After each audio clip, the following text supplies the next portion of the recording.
기도하고 시작하겠습니다. 성부와 성자와 성령의 이름으로 아멘. 하늘에 계신 우리 아버지, 아버지의 이름이 거룩히 빛나시며 아버지의 나라가 오시며 아버지의 뜻이 하늘에서와 같이 땅에서도 이루어지소서. 오늘 저희에게 일용할 양식을 주시고 저희에게 잘못한 일을 저희가 용서하오니 저희 죄를 용서하시고 저희를 유혹에 빠지지 않게 하시고 악에서 구하소서. 아멘. 성부와 성자와 성령의 이름으로 아멘. 오늘 저희들이 함께 볼 내용은 아말렉이라는 좀 특별한 집단이 등장합니다. 탈출기 17장 8절부터 저희들이 함께 읽은 16절은 갈대바다를 건넌 이스라엘이 시나이 산에 이르기 전까지의 여정에서 겪는 많은 사건 중 하나에 대한 보도입니다. 앞에 어떤 사건이 있었지요? 마사와 무리바 뭐 이런 사건이 있었고, 만나, 메추라기, 또 그 앞에 쓴물, 마라의 쓴물 뭐 이런.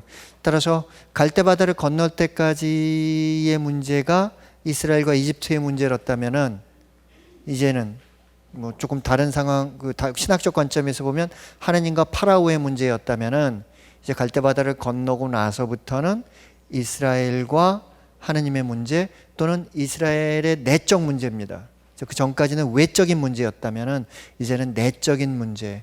그러면서 우리가 신학적으로 본다면 하나님과 이스라엘의 관계가 맺어지면서 결국 시나이 계약까지 갈 수 있을까?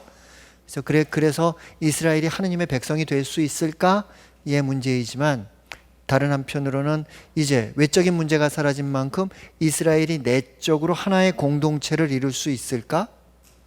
라는 어떤 그런 사회학적인 관점에서 이 문제를 볼 수도 있고, 그런 면에서 이 아말렉과의 전투는 어떤 거죠? 이제 그들이 힘을 합쳐서 스스로를 지켜낼 수 있는가? 라는 그런 관점에서 그런 이제부터는 다른 민족과의 싸움, 그런 전쟁의 위기라는 그런 상황이 등장하게 됩니다. 먼저 17장 8절에서 보면 그때 아말렉 족이 몰려와 르피딤에서 이스라엘과 싸움을 벌였다. 따라서 이스라엘은 아직까지 어디에 있는 거지요? 르피딤이라는 곳에 있게 됩니다. 그들은 과연 그 아말렉이라는 건 그럼 과연 누구인가? 이미 저희가 지금 읽고 있는 탈출기 17장 이전에도 아말렉이라는 이름이 등장합니까? 잘 기억이 나지 않아요. 하여튼 등장한다 하더라도 중요한 대목은 아니었던 것 같아요. 하지만 등장은 합니다. 창세기 36장 12절과 16절에서 아말렉이라는 이름이 등장하는데 족보에서 등장해요.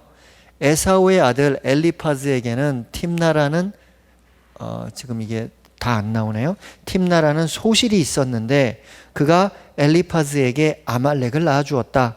이들이 에사우의 아내 아다의 자손들이다. 따라서 아말렉은 에사우의 손자예요. 그렇죠? 에사우, 엘리파즈, 아말렉. 아말렉이라는 거는 부족이지만 여기선 이름으로, 사람의 이름으로 등장하는 겁니다.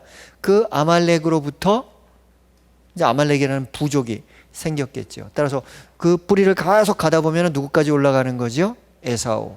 그죠? 에사우의 아버지는 누굽니까? 에사우의 아버지가 야곱이에요?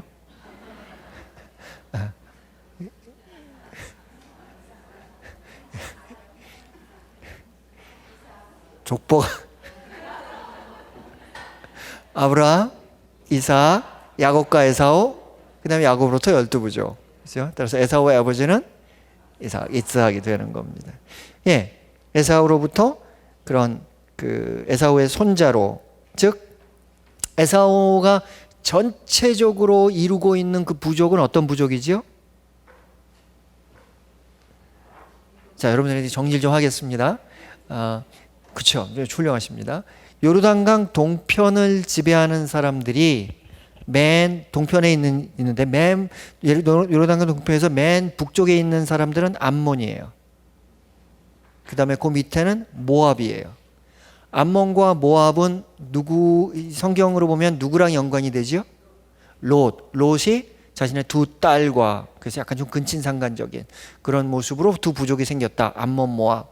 그리고 그 밑에가 에돔이에요. 그럼 에돔은 결국 에사오. 따라서 그 모든 거의 뿌리를 가보면 다 아브라함으로 가는 겁니다. 그렇죠? 아브라함에게서 이스마엘, 그러니까 아랍 족속도 나오고, 그렇죠? 아브라함, 이스마엘, 이삭. 그 다음에 이삭 밑에서 에사오와 야곱. 근데 에사오는 에돔. 그 다음에 아브라함의 조카라고 할 수 있는 롯에서부터 암몬, 모압이 나오고. 대충 머릿속으로 그림이 그려지십니까? 그래요. 그러면서 전체적인 이스라엘과 그 주변 나라들의 민족의 어떤 뿌리들이 밝혀지는 거예요. 알고 보면 다 누구의 자손이다? 아브라함의 자손이다 라는 그와 같은 이야기가 우리가 알아들을 수가 있습니다. 그럼 그 에돔족 왜 중요할까요? 나중에 신약에서도 에돔족이 중요합니까? 왜 중요하죠? 신약에서 등장하는 헤로데라는 인물이 에돔에서부터 올라온 그와 같은 민족입니다. 그러니까 헤로데 가문은 에돔의 귀족 가문이었어요. 그러다가 나중에 어떤 가나안 땅 전체의 지배력을 갖게 되는, 그렇죠? 그와 같은. 나중에 따라서 요 사건들이 갖고 있는 갈등이 마지막 예수 시대까지도 연결되는, 어떻게 보면 오늘날까지도 연결되는 그런 큰 그 그림을 우리들이 보아야 합니다. 예. 그리고 창세기 14장 7절, 민수기 13장 29절에 따르면 아말렉은 어디 살았냐 하면 가나안 남쪽 네겝 광야에서 살아가던 사람들이에요. 창세기 14장 7절, 그들은 발길을 돌려 엔 미스팟 곧 카데스로 진군해 가서 아말렉 쪽에 온 땅과 하차촌 타마르에 사는 아모리족까지 쳤다. 지명에 관한 그와 같은 얘기죠. 민수기 13장 29절, 아말렉 족은 네겝 땅에 살고 히타이트 족과 여부스 족과 아모리 족은 산악 지방에 살고 있습니다. 그 네겝 땅이라는 게 어디냐 하면 가나안 땅의 남쪽에 있는 평화 지역입니다. 평야라기보다는 하여튼 좀 척박한 그와 같은 지역이에요. 그렇게 비옥하지 않습니다. 이스라엘 전체에서 그 가나안 땅 중에서도 남쪽 지역은 척박해요. 북쪽 지역은 조금은 더 농사도 지을 수 있고 뭐가 잘 되는, 남쪽으로 내려오면서부터는 지금도 그 벨트가 어떤 벨트냐 하면은요, 아프리카에서도요 사막 지역이 어디입니까? 북쪽입니까? 남쪽입니까? 아프리카는 북쪽이에요. 그렇죠? 이집트, 리비아, 이쪽으로 해서 시나이 반도까지 그 사막 지역이 쭉 있다가 그게 그 시나이 반도에서부터 지금 사우디아라비아 있는 그쪽 남쪽으로 쭉 지나가서 더 나가서 그 페르시아의 북쪽, 지금의 이란 지역의 북쪽까지, 그런 지역이 우리가 흔히 알고 있는 사막 지역, 성경의 표현으로는 광야라고 부르는 그와 같은 지역들입니다. 바로 그 네겝 광야에서 살아가던 사람들이었다. 성서적으로는 창세기 14장과 민수기 13장에서 우리는 아말렉이라는 이름을 듣게 됩니다. 탈출기가 지나고 나서 판관기 6장부터 7장에 보면 아말렉은 이스라엘의 소출을 망쳐놓는 유목민들로 묘사됩니다. 미디안족과 아말렉족과 동방인들로 인해 이스라엘 자손들이 공궁에 빠지자 야훼의 천사가 기드온을 보내게 됩니다. 판관기 6장, 그들이 천막까지 챙겨서 가죽대를 몰고 올라오는데 메뚜기 떼같이 많았다. 사람이고 낙타고 그 수를 셀 수가 없었다. 판관기 7장, 미디안족과 아말렉족과 모든 동방인이 수많은 메뚜기 떼처럼 평야에 널려 있었다. 그들의 낙타들도 바닷가의 모래처럼 헤아릴 수 없이 많았다. 따라서 그들은 이스라엘이 열심히 농사 지어 놓으면 어떻게 하는 겁니까? 와가지고 좀 뺏어가는, 약탈해가는, 우리 식으로 얘기하면 그 도적대의 그런 모습으로 판관기 6장에서 묘사가 되고, 그들을 막기 위해 어떤 판관이 등장하는 거죠? 기드온이라는 판관이 등장하게 됩니다. 나중에 판관기 제가 강의의 말씀을 드릴 기회가 있을지는 모르겠지만 판관기에서 특별히 우리가 주목해야 될 사람 중에 하나인 대판관 중에 하나인 기드온이라는 인물은 유다와 이스라엘과 아말렉 간의 갈등을 해결하는 그와 같은 판관입니다. 사무엘 전서 15장을 보면 사울이 아말렉과 싸우는 장면이 나옵니다. 그리고 27장 그리고 30장을 보면 다윗이 아말렉을 치는 장면이 묘사됩니다. 따라서 왕국이 이스라엘이 왕국을 만들 때 첫 번째 왕들이잖아요. 사울과 다윗. 그랬을 때도 아말렉은 갈등의 소지를 갖고 있는 겁니다. 그들이 왕국을 만들 수 있느냐 없느냐의 문제는 군사적으로 보면 이스라엘이 아말렉을 제압하느냐 그렇지 못하느냐의 문제에 달려 있는 겁니다. 예. 그 다음에 뭐 여기서 판관기 7장에서도 같은 표현이 나옵니다만 판관기 6장 7장 그 다음에 사무엘전서 27장 30장 여기서 아말렉을 언급할 때 꼭 함께 등장하는 동물이 있어요. 낙타입니다. 따라서 그 주석가들은 아말렉이 이동을 위해서 주로 낙타를 이용했을 것이다. 따라서 걸어서 이동하는 것이 아니라 그죠? 이게 낙타를 이용하니까 소위 뭐 우리식으로 표현하면 뭐죠? 기동력이 좋은 겁니다. 그래서 와가지고 딱 약탈하고 빨리 도망가고 하는 그런 어떤 기동력이 좋은 이와 같은 그 아말렉의 모습들. 나중에 한번 전체적으로 구약성경 전체에서 그 이스라엘과 아말렉은 도대체 어떤 관계로 그려지고 있나 하는 걸 좀 다시 한번 짚어보도록 합시다. 예, 여기서 언급된 르피딤이라는 장소는 이미 탈출기 17장에서 언급된 장소입니다.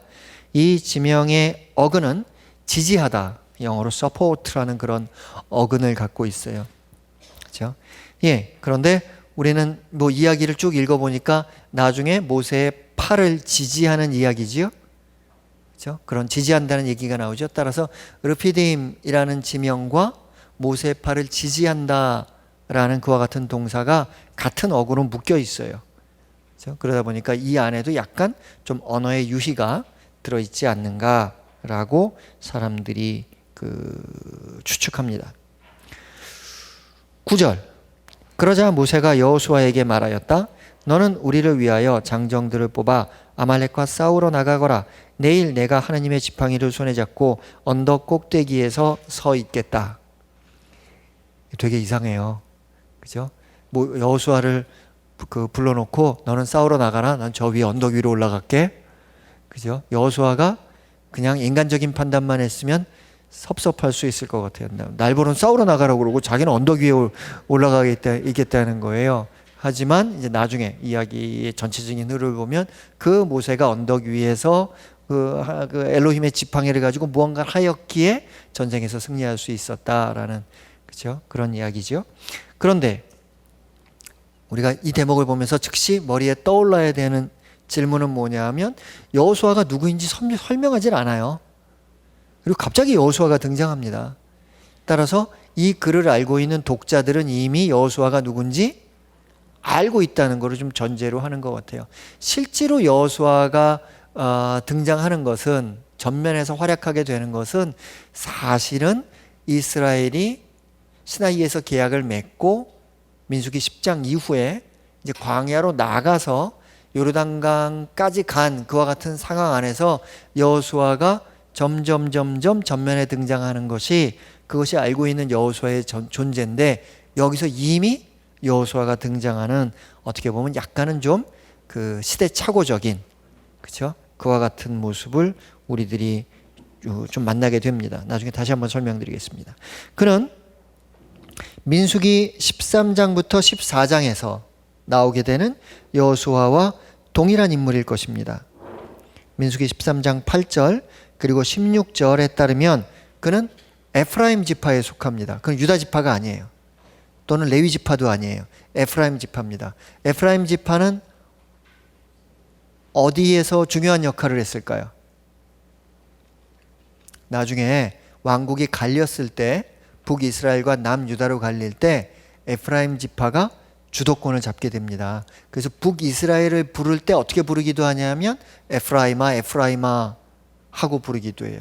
그래서 북이스라엘을 지칭하는 명칭이 여러 가지가 있는데, 그렇죠? 그 사마리아라는 이름으로 북이스라엘을 부르기도 하고, 또는 이스라엘이라고 부르기도 하고, 또는 에프라임이라고 부르기도 하는 그와 같은 이런 다양한 모습을 우리는 보게 됩니다. 아무튼 에프라임 지파에 속하고, 그의 본래 이름은 여호수아가 아니라 호세아, 우리 호세아 예언자와 같은 그런 호세아라는 이름이었는데, 그가 여호수아라는 새 이름을 받게 됩니다. 호세아라는 말은 그냥 끝뜻은 같습니다. 구원한다라는 동사와 연관이 되어 있어요. 근데 여호수아 그러면서 그 구원의 주체가 누가 될까요? 야훼가 됩니다. 야훼가 구원한다라는 그런 여호슈아라는 요 이름이 아람어로, 이건 히브리식으로 발음한 거고요. 아람어식으로 발음하면 요슈아가 되고, 그리스 말로 오면은 예수스가 되고, 그리고 우리말로 오면 예수, 영어로 가면 지저스가 되는 그런 어떤 그 의문학적인 변화의 상황을 우리가 가늠해 볼 수 있습니다. 이 대목에서 여호수아는 군대를 이끌고 나가는 어떤 장군의 위상을 갖고 있어요. 군대를 조직해서, 아직까지 군대가 제대로 조직되어 있지 않은 것 같은데, 아무튼 지파마다 싸울 수 있는 사람들을 모아서 군대를 이끌고 나가는 장군의, 그리고 모세는 전쟁에 직접 참여하지는 않지만 신적 보호를 청하는 어떤 예언자의 위상을, 이 고대 사회에서의 일반적인 전쟁의 모습입니다. 전쟁을 할 때, 그렇죠? 그 전쟁을 하는, 직접 참여하는 사람이 있고, 그들을 축복하면서 그들을 위해서 기도하는 사람들이 있고, 나중에 민수기에서 보면은 우리가 어떤 이야기를 읽죠? 민수기 23장 넘어가면은 발락과 발라함의 이야기가 나와요. 그래서 발라함이라는 예언자에 가서 우리를 축복해 주시오 그러는데, 발라함이, 그렇죠? 발락을 축복하지 않고 누구를 대신 축복하는 거지요? 하느님의 그런 그 신적 계시와 함께 이스라엘을 축복하는 그와 같은 대목입니다. 나중에도 보면은 군대들이 이렇게 꼭 그리스도교 전통이 아니라도 군대들이 갈 때도 이런 그런 종교인들이 함께 쫓아다니는 그런 전통들이 남아 있어요. 그래서 요즘까지도 이제 군종신부라는 제도가 있어요. 군종신부라는 제도가 있는데, 이제는 조금은 따라서 우리가 전쟁에서 이기게 해주십시오라는 그런 그 사제의 축복을 위해서 군종신부가 요즘은 있는 것은 아니라, 이제는 이제 개념이 좀 바뀌었지요. 그렇죠? 따라서 군인들에 대한 어떤 배려와 사목적 배려와 그런 것들을 위해서 군종신부가 있지만은, 참 난감한 건 뭐겠습니까? 군종신부가 군인의 어떤 신분을 갖고 있어요. 군인이면서 그러면서 사제인 거예요. 그럼 전쟁의 상황이 났을 때 군종신부가 총을 들어야 하느냐 들지 말아야 하느냐 라는 그런 어떤 굉장히 좀 미묘한 그런 문제가 있었어요. 그렇죠? 예. 그럼 제2차 세계대전 때까지만 해도 독일 군들은 여기 보면 이렇게 뭐 십자가 마크 뭐 이런 것들이 있었어요. 따라서 독일 군들은 자기들이 그리스도의 보호를 받고 전쟁에 나간다고 생각을 하고, 연합군들도 다 십자가 들고 나갔거든요. 하느님은 이거 어떻게 하면 좋을지, 그죠? 하느님의 입장에서는 굉장히 난감했을 것 같아요. 그죠? 예. 지난번 월드컵 때 독일이랑 아르헨티나가 결승전에 붙었잖아요. 베네딕토 16세는 독일 사람이고, 지금 프란체스코 교황님은 아르헨티나 사람이거든요. 교황님들은 어떻게 기도했을까? 뭐 그거 가지고 뭐 신문에 이렇게 그런 패러디를 본 적이 있는데, 예, 아무튼 뭐 그런 전통들을 우리는 공통적으로 볼 수 있다. 뭐 이런 말씀을 드리겠습니다. 자, 이 전에 또 사실 전쟁이 없었던 건 아닙니다. 갈대바다를 건너는 사건에서 전쟁처럼 묘사가 되어 있거든요. 하지만 그때는 이스라엘 백성들이 직접 싸우지 않았어요. 누가 싸웠습니까? 예, 하느님이 불기둥, 구름기둥 뭐 이런 것들을 이용해서 하느님이 이 이집트랑 싸우고, 그리고 바다가 되돌아오면서 이집트의 모든 군대가 다 바다에 빠져 죽게 되는 그런 모습을 우리는 보았습니다.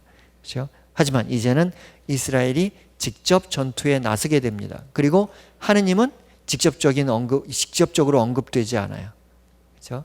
하느님에 관해서 그 전쟁에 직접 참여하는 모습은 우리가 볼 수 없습니다. 하지만 두 사건 사이에 공통점이 있어요. 갈대바다 사건의 텍스트를 쭉 읽어보면은 어떤 단어가 눈에 띄냐 하면 엘로힘의 지팡이 라는 단어가 갈대바다 사건에서 등장합니다. 그리고 이 아말렉과의 전투 안에서도 엘로힘의 지팡이라는 그런 모티브가 함께 등장하게 됩니다. 따라서 갈대바다 사건에서는 하느님께서 직접 싸우고 또는 하느님의 천사가 싸우고, 아말렉 사건에서는 이스라엘이 싸우게 되지만, 하지만 두 싸움의 궁극적인 승리의 근본적인 동력은 엘로힘의 지팡이로 드러나는 신적 권능이다 라고 우리가 알아들을 수가 있습니다. 여호수아가 이렇게 전장으로 가는 반면 모세는 언덕 꼭대기 위에 서 있게 됩니다. 자, 우리말로는 이거 누가 좀 저한테 가르쳐 주시면 좋겠는데요. 산과 언덕을 어떻게 구분합니까? 뭐부터는 산이고 뭐부터는 언덕이에요?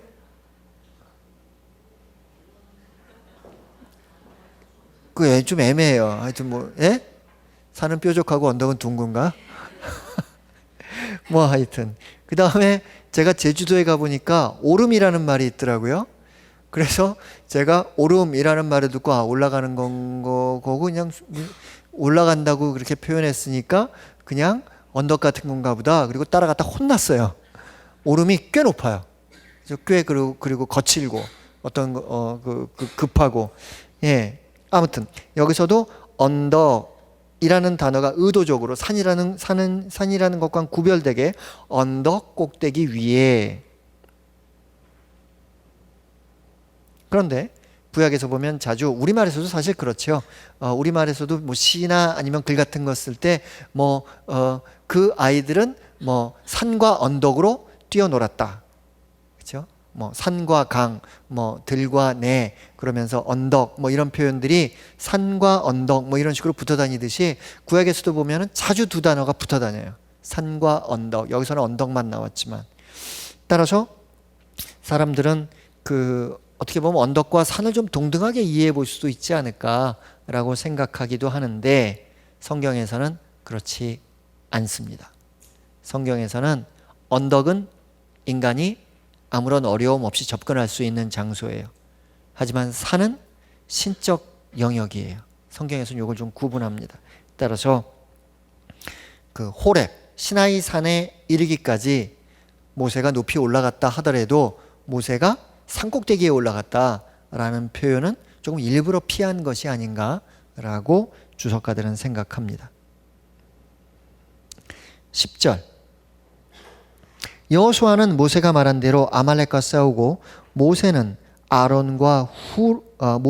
아론과 후르는 언덕으로 올라갔다. 우리한테 뭐가 궁금해야 되죠? 좀 전에 여호수아가 나오더니 이제는 후르가 또 누구야? 후르가 누군지 아시는 분? 저도 개인적으로는 몰라요. 하지만 이 아론과 후르가 올라가는데, 후르라는 인물이 역시 탈출기에서 처음으로 등장해요. 그래서 이게 더군다나 후르라는 그 이름 자체가 그 히브리 이름의 어감이 아니에요. 그렇죠? 제가 어디 가서 당신 이름 뭡니까? 그럼 제가 최에릭입니다. 이러면은 뭐 세 글자는 맞지만은 우리식의 이름이 아니잖아요. 그러면은 사람들이 뭐라고 생각할까요? 저 사람 혹시 외국에서 태어났나? 아니면 연예인인가?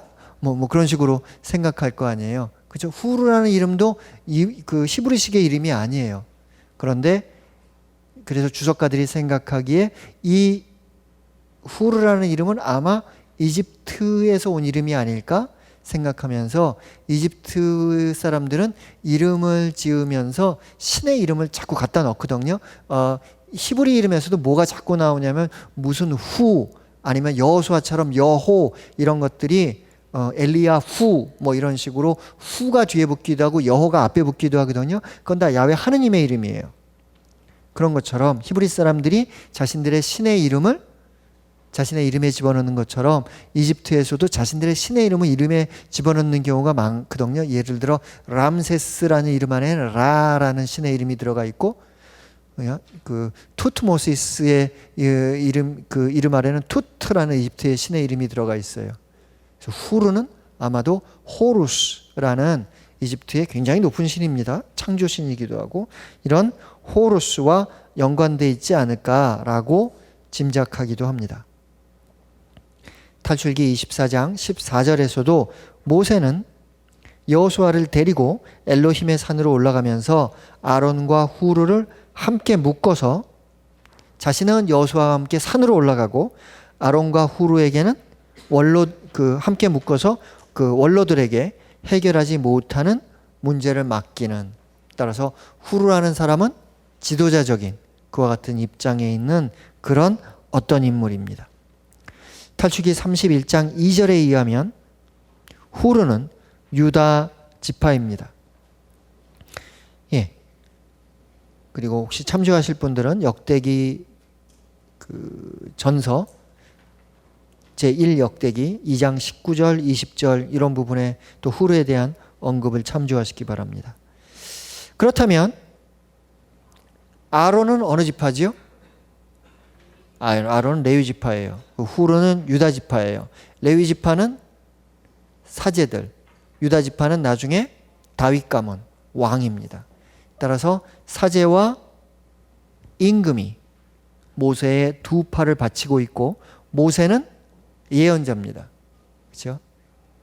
여러분 제2차 바티칸 공의회의 그 사도직을 말씀드리면서 사도직이 셋으로 나뉜다고 말씀을 드렸죠. 뭐였죠? 왕직, 사제직, 예언직. 그렇죠? 그런데 여기서 아론은 사제직을 대표하고 있고, 후르는 왕직을 대표하고 있고, 모세는 예언직을 얘기하면서 그 세 사람의 어떤 그런 협력, 그렇죠? 세 사람의 그런 어떤 통합을 통해서 신적 권능이 실현된다는 그런 어떤 상징적 의미를 부여할 수 있겠습니다. 이게 우연인지 아니면은 텍스트를 이렇게 만들면서 의도적으로 그렇게 된 것인지에 관해서는 약간 좀 그 주석가들의 견해의 차이가 있는 것 같아요. 11절, 모세가 손을 들면 이스라엘이 우세하고 손을 내리면 아말렉 족이 우세하였다. 여기서 우리는 이런 식으로 표현을 했습니다만 구약 성경에서는 이게 단수와 복수가 좀 구별됩니다. 그렇죠? 따라서 구약 성경의 텍스트들은 수사본들이 있는데요. 어떤 수사본에는 손이라고 등장하고 어떤 수사본에는 손들이라고 등장해요. 따라서 손을 들었다고 하면은 이스라엘의 개념으로는 한 손만 들어야 돼요. 근데 손들을 들었다 그러면 두 손을 다 들어야 돼요. 그래서 손보다는 손들이 더 전체의 문맥에 적합한 것이 아닌가라고 생각을 하고, 단지 이 텍스트만 봐서는 모세가 지팡이를 두 손으로 들었을 텐데 어떻게 들었는지를 정확히 알 수 없습니다. 그렇죠? 예를 들어 이렇게 들었는지, 아니면은 이렇게 들었는지, 아니면 이렇게 들었는지, 아니면 이렇게 들었는지 알 수가 없어요. 어떤 방식으로 들었는지, 그렇죠? 거기에 대해서 여러 가지 견해들이 있는데 정확하게 추정할 수 있는 근거는 없습니다. 따라서 여기서 만약 우리가 단수를 채택한다면 모세가 손을 들면 이스라엘이 우세하였고 손을 내리면 아말렉 족이 우세하였다라는 단수를 쓸 수 있는 가능성을 우리가 채택한다면 지팡이를 두 손을 다 들었는데 지팡이는 한 손으로 들었다. 이 정도의 제스처로 여기서 나오는 단수를 이해해 볼 수 있는 여지는 있습니다. 12절은 조금 문장이 어려워서 우리말로 지금 성경은 그 성경의 독자들을 위해서 좀 의역을 했는데요. 저는 좀 직역을 해봤습니다. 12절, 그리고 모세의 양손이 무거워졌다. 그리고 그들은 돌을 들었다. 그리고 그들은 그의 아래에 두었다. 그리고 그는 그 위에 앉았다. 그러면서 제가 의도적으로 쓴 겁니다. 그리고 여기서 그러면서라는 거는 그리고 했을 때는 한 사건이 일어나고 그 다음에 다음 사건이 일어난 건데, 여기서 그러면서라는 접속사는 어떤 뜻이냐면 한 사건이 일어나면서 다른 사건이 일어나는데 동시에 일어났다 라는 표현을 하기 위해서 접속사를 일부러 바꾼 겁니다. 그는 그 위에 앉았다. 그러면서 아론과 후르는 그의 양손을 바쳤다. 따라서 모세는 거기에 앉고 두 사람은 그 양손을 바치는 그런 양상이에요. 하나는 이쪽에서, 그리고 하나는 이쪽에서. 그리고 그의 양손은 버텼다. 해가 올 때까지. 직역입니다. 자, 모세의 양손이 무거워졌다라는 표현에서 무겁다라는 동사가 또 등장합니다. 옛날에 이집트에서는 뭐가 무거워졌었지요? 파라오의 심장이 무거워졌어요. 그렇죠? 파라오의 심장이 무거워졌다. 그걸 이제 완고해졌다라고 이제 번역을 했었죠. 예, 파라오의 심장이 무거워졌다. 무겁다라는 것이 신학적으로 중요한 함의를 갖는다라고 이미 그때 몇 번에 걸쳐서 말씀을 드렸습니다. 따라서 모세의 팔도 무거워지고 파라오의 심장도 무거워지는데 하느님도 무거워질 때가 있어요. 이게 이제 히브리 말 어원이 카밧이라는 어원인데요. 그게 하느님에 관해서 쓸 때는 하느님의 카봇, 그러면 하느님의 영광이에요. 따라서 하느님의 영광이라는 말과 모세의 파라오의 심장이 무거워지는 것과 모세의 팔이 무거워지는 것이 그 원적으로 좀 연결돼 있다. 거기에 어떤 신학적인 의미를 우리가 부여할 수 있을 것인가에 관해서는 조금 함께 좀 묵상해 볼 수도 있고 또 토론해 볼 수 있는 그런 주제가 될 것 같습니다. 지금 지금 당장은 어떤 결론적인 말씀은 드리지를 않겠습니다. 자, 앞서 말씀드린 대로 모세가 돌 위에 앉고 아론과 후르가 그의 양손을 바치는 것은 동시에 일어나는 상황입니다. 모세가 돌 위에 앉음으로써 아론과 후르가 그의 양손을 바치는 것도 더 용이해집니다. 따라서 여기서 모세가 다리가 아파서 앉은 게 아니라 이 텍스트만 보자면 아론과 후르가 그거를 잘 바치기 위해서 모세가 그 돌 위에 앉아야만 하는. 근데 모세가 좀 키가 저처럼 컸던 것 같아요.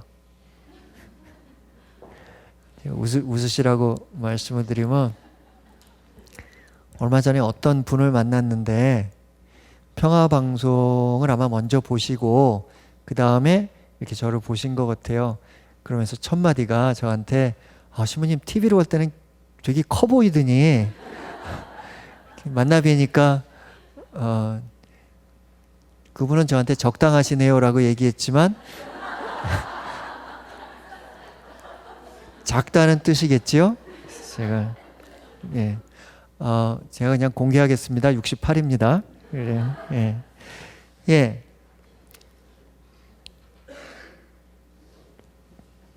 그 얘기를 하다 어디까지 했는지. 아무튼 모세가 돌 위에 앉음으로써 아론과 후르가 그의 양손을 바치는 것이 지금 용이해진 거지요. 여기서 말하는 돌이라는 단어가 등장하는데 이제 거기에 앉지 않아요? 그러니까 의자처럼 사용된 거지요. 그렇죠? 그런데 16절에 보면 이제 앞으로 보게 되겠지만 어좌라는 개념이 등장합니다. 야훼 니시라고 얘기하면서 어좌라는 개념이 등장하는데 요 돌과 거기 나오는 어좌라는 것이 조금은 의문학적으로는 아닙니다만 하지만 뭔가 조금 연결되어 있는 개념일 수 있겠다라고 그 주석가들은 생각합니다. 여기서 특별한 표현 중에 하나는 마지막 그는 그리고 그의 양손은 버텼다. 그리고 해가 올 때까지라고 얘기하는데 여기서 해가 온다는 말은 그 가로 열고 어떤 뜻이 있냐면 해가 땅으로 올 때까지라는 그와 같은 표현입니다. 그렇죠? 어떤 거죠? 해가 하늘에 있다가 해가 지는 거죠. 그걸 뭐라고 얘기하냐면은 땅으로 온다. 그다음에 땅 밑으로 간다. 그렇죠? 그리고 땅으로부터 떠오른다. 뭐 이런 식의 그렇죠? 그들이 갖고 있는 천체에 관한 개념인 겁니다. 해가 땅으로 와서 땅 밑으로 갔다가 반대쪽 땅에서 떠오르는. 따라서 그들은 어떤 생각을 하냐면 땅이 평평한 원판 같은 거고, 그죠? 그리고 나서 해가 그 위에서 뱅글뱅글 도는, 땅으로 왔다가 땅 밑으로 갔다가 다시 땅에서 떠오르는 그런 식의 어떤 세계관을 전제로 하고 있는 표현입니다. 13절.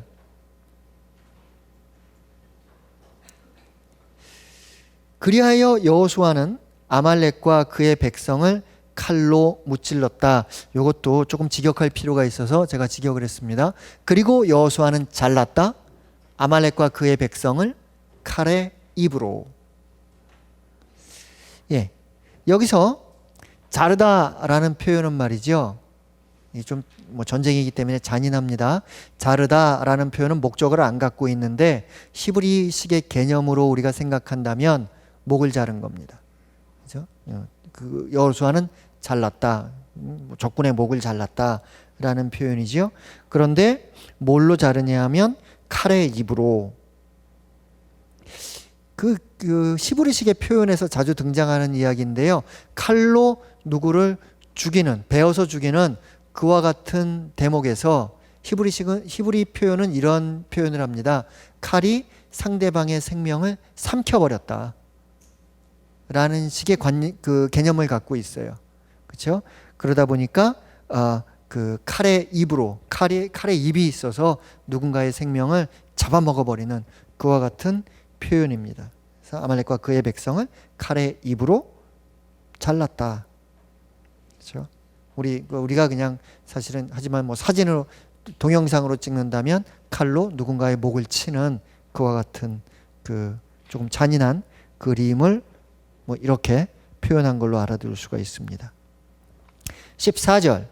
주님께서 모세에게 말씀하셨다. 이 일을 기념하여 책에 기록해 두어라. 그리고 내가 아말렉에 대한 기억을 하늘 아래에서 완전히 없애버리겠다는 것을 여호수아에게 똑똑히 일러주어라. 직역하면 다음과 같습니다. 그리고 야훼는 모세에게 말했다. 적어라. 이것을 기념으로 책에. 여기서 중요한 거는 기념한다는 건데요. 기념한다는 거는 왜 그럴까요? 우리가 어디 가서 기념품을 사지 않아요? 그죠? 어딘가에 가서. 왜 그거를, 거기서 기념이라는 건 어떤 말일까요? 예, 내가 거기에 왔었다는 것을, 아니면 거기서 일어난 사건을, 거기에서 보낸 시간을 좀 잡아두는 겁니다.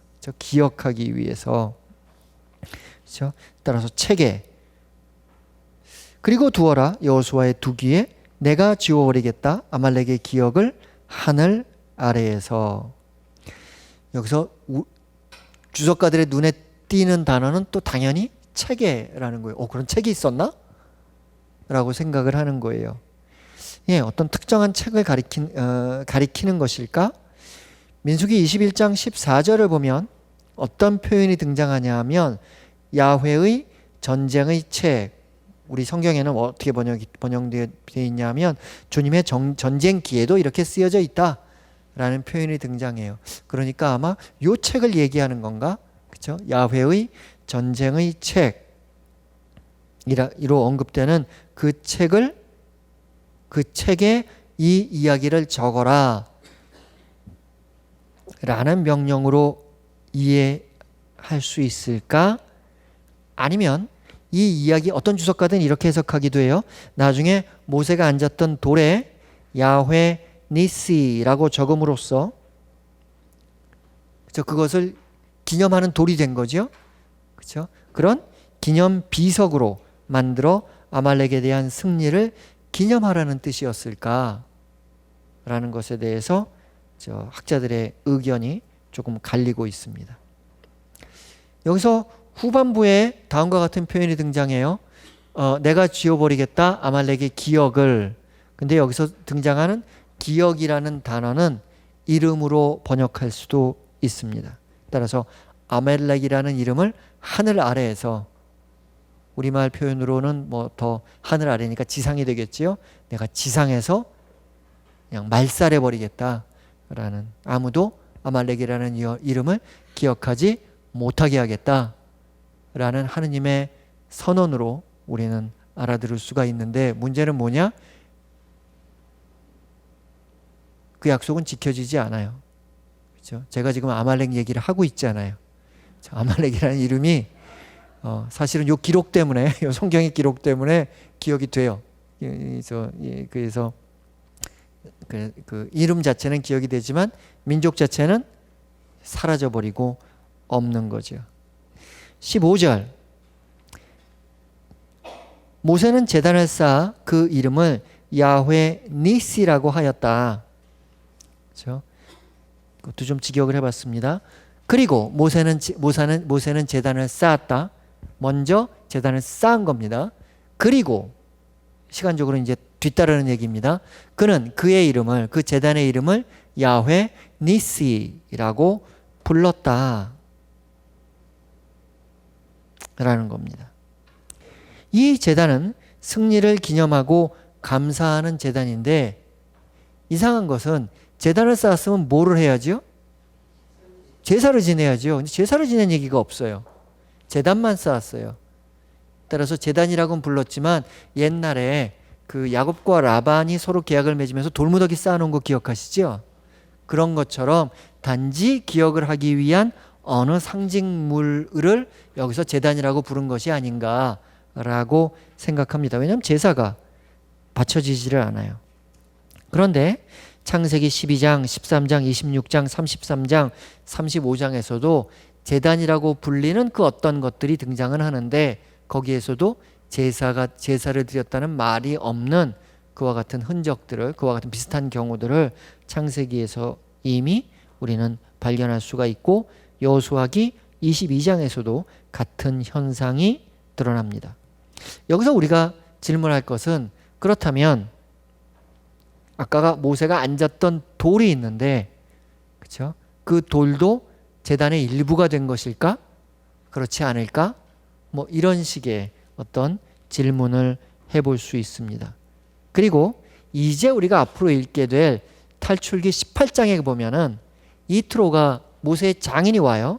장인이 와서 모세와 함께 있다가 감사의 제사를 드리는 그와 같은 장면이 나오는데, 그때도 아직은, 그죠?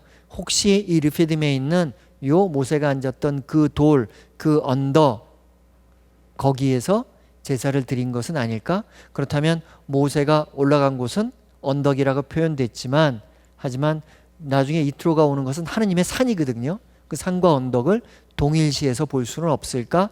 뭐 이런 식의 질문들이 끊임없이 조금 이어지게 됩니다. 좀 복잡한 얘기인데 괜찮으시죠? 아직까지 이게 쫓아오시죠? 예, 감사합니다. 니시라는 말은 뒤에 이자가 붙으면 나의 소유격입니다. 따라서 니시라는 말의 의미는 나의 깃발 또는 나의 깃대예요. 깃발과 깃대, 모세가 깃발과 깃대를 들었나요? 아닙니다. 하지만 뭘 들었죠? 지팡이를 들었습니다. 그래서 이것이 본래 전승적인 단계에는 모세 또는 이스라엘의 어떤 지도자가, 전쟁의 예언자가 전쟁이 일어났을 때 깃발을 들고 언덕 위에 올라가 있으니까 전쟁에서 이겼다, 뭐 이런 이야기가 있었던 것 같은데, 그 깃발은 빠지고 그 자리에 엘로힘의 지팡이 이야기가 이제 대체된 것이 아닐까라고 생각하는 그와 같은 뭐 주석가들도 있습니다. 아무튼 그것은 여기서 깃발 그러면 무엇보다도 고대 사회에서는 그 군사들의 목적입니다. 이게 이제 그런 거죠. 여러분들 왜 저기 항공모함 같은 데서 보면은요, 비행기가 착륙하는데 그 안에서 기수들이 올라가서 기수로 이제 사인을 보냅니다. 어떻게 착륙하라, 뭐 왼쪽이 내려앉았다, 뭐 오른쪽이 기울어졌다, 뭐 이런 식의 사인을 보내는데, 여기서 깃발도 마찬가지예요. 군대에서는 목적이 있는 겁니다. 깃발을 어떻게 들면 공격하라, 어떻게 들면 뭐 포위해라, 어떻게 들면 뭐 후퇴해라, 뭐 이런 식의. 전쟁의 상황에서는 누가 목소리로 명령할 수가 없잖아요. 그렇죠? 그러니까 이제 깃발을 가지고 앞에서 있게 되는데, 그렇죠? 그런 어떤 그 전투의 어떤 목적으로 사용된 그런 군대의 깃발이 바로 이 깃발이다라고 해석합니다. 물론 승리의 궁극적인 주체는 그런 깃발 또는 지팡이가 아닙니다. 승리의 궁극적인 주체는 야훼 자신, 야훼의 권능입니다. 따라서 그 제단의 이름을 붙일 때 단지 니시라고 붙이지 않고 야훼라는 말을 붙이는 겁니다. 그리고 어떻게 붙이는 겁니까? 해석하면 뭡니까? 야훼는 나의 깃발, 야훼는 나의 깃대, 그가 우리에게 승리를 주었다라는 의미겠지요. 한 가지 유념해야 될 것은 니시라는 말의 그 울림이, 그 발음이 무엇과 비슷하냐 하면 니사와 비슷합니다. 니시는 나의 깃발이었지요. 니사는 동사인데 어떤 뜻이었을까요? 앞에서부터 계속 문제가 되는 시험하다라는 동사가 니사예요. 그렇죠? 따라서 니시라는 말과 지금 앞에서부터 계속 흘러오는 한 단어가 있다면 시험하다. 하느님께서 이스라엘을 시험하고 이스라엘이 하느님을 시험하고 라는 하나의 테마가 되는 단어인데, 이 아말렉과의 전투에서는 시험하다 라는 동사는 등장하지 않아요. 하지만 그와 비슷한 어감을 가진, 그 울림을 가진 니시라는 나의 깃발이라는 이런 단어가 등장함으로써, 그죠? 이 이야기를 하는 사람은 기억에 고리를 갖게 되는 겁니다. 그죠? 우리 왜 아무런 의미 없이 뭘 하죠? 끝말 이어가기 이런 거 하지 않아요? 그거와 비슷하게 어떤 기억에 고리를 갖는 그런,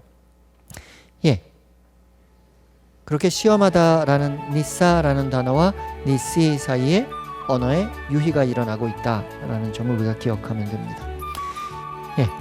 오늘 강의는 여기서 마치도록 하겠습니다. 수고하셨습니다.